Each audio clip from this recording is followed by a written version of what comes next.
बिहार के शिक्षा मंत्री विजय कुमार चौधरी ने 1.25 लाख शिक्षकों की बहाली को लेकर उन्होंने कहा कि सबकी बहाली होगी और जो 94,000 बहाली की प्रक्रिया है उसमें 3 तिथि निकाली गई है, 5 जुलाई, 7 जुलाई और 12 जुलाई।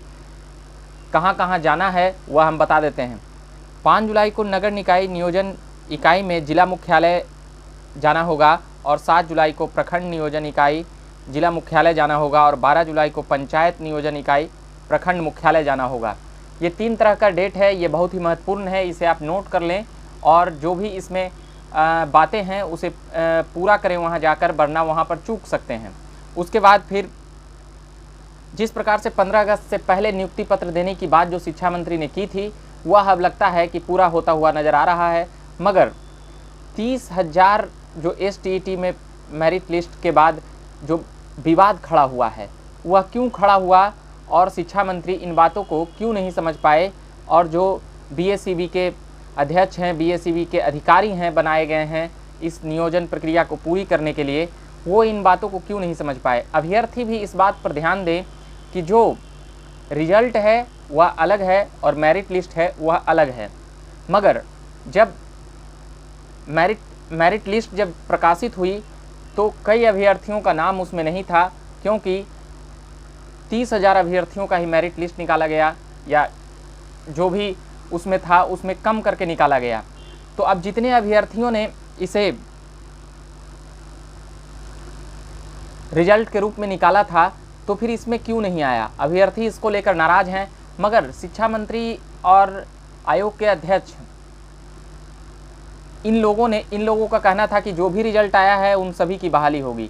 इसको लेकर अभ्यर्थियों के मन में यह बैठ गया कि हमारा भी यहाँ पर पक्का हो गया है नौकरी।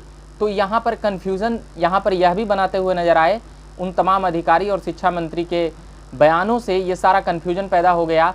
और अब शिक्षा मंत्री ने कहा है कि उन सभी को जिनकी भी रिजल्ट आई है उन सभी को स्थान दिया जाएगा। तो अब देखना है कि अब कितनी जल्दी STET के रिजल्ट के बाद जिनका मेरिट लिस्ट में नहीं आया है वह बहाली प्रक्रिया कैसे पूरी होती है। यह अब शिक्षा मंत्री ने जिस प्रकार से बयान दिया है तो लोगों का हौसला बढ़ा है और वो आंदोलन प्रदर्शन जो अभ्यर्थी कर रहे थे अपनी मांग को लेकर उन सभी का भी बातें अब सुनी जाएगी, क्योंकि शिक्षा मंत्री ने कह दिया है। अब देखना यह है कि कहने और करने में कितना समय और लगता है, क्योंकि 94,000 जो बहाली है उसको लेकर तो 3 तिथि निकाल दी गई है, 5, 12 और 17 जुलाई को जिला मुख्यालय और प्रखंड पर जाना है। मगर जो STET की बहाली है, जो हाई स्कूल के शिक्षकों की जो बहाली है वह उसमें घालमेल और कह सकते हैं कि इतनी ज़्यादा बयानबाजी और इतनी ज़्यादा नियमावली और जो नोटिफिकेशन है उसके तहत नहीं किया गया, और उसके तहत ही किया जाना चाहिए। नोटिफिकेशन के तहत अगर सीट बचती है तो फिर उस पर मेरिट लिस्ट से अलग अभ्यर्थियों को भी मौका दिया जाए। शिक्षा मंत्री ने आश्वासन दिया है तो ऐसा लगता है कि उन अभ्यर्थियों को बातें और मांगे अब मानी जाएगी।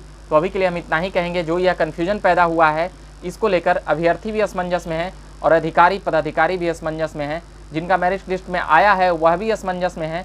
मगर इन सभी प्रक्रियाओं में अब कितना वक्त लगेगा यह महत्वपूर्ण है, क्योंकि 2 साल ऐसे ही बीत चुका है, साल भर और लग सकता है, मतलब कि बहाली प्रक्रिया को पूरी करने में। अब कितना समय लगेगा यह तो आयोग और शिक्षा मंत्री जी समझेंगे। मगर फिर भी जो कन्फ्यूजन पैदा हुआ है, जो अभ्यर्थी सड़क पर निकले हैं, उनकी बातों और मांगों को मानी जाए, यही शिक्षा मंत्री और आयोग के अध्यक्ष से गुहार है। अभी के लिए इतना ही कहेंगे कि आप देखते रहिए झकास भारत। और 94,000 बहाली को लेकर जैसा कि बात आई थी कि 15 अगस्त से पहले नियुक्ति पत्र दे दी जाएगी, तो अधिकारी और मंत्री इसमें सजग नज़र आ रहे हैं। 94,000 बहाली के लिए आप तैयार रहें और वो तिथि याद रखें, उस पर जाकर चेक करें। और फिर जो स्नातक और BEd तमाम तरह के जो डिग्रियां हैं वह ऑनलाइन भी चेक होगी। और अभी के लिए हम इतना ही कहेंगे। झकास भारत देख रहे होंगे तो चैनल को सब्सक्राइब करिएगा, लाइक करिएगा। धन्यवाद।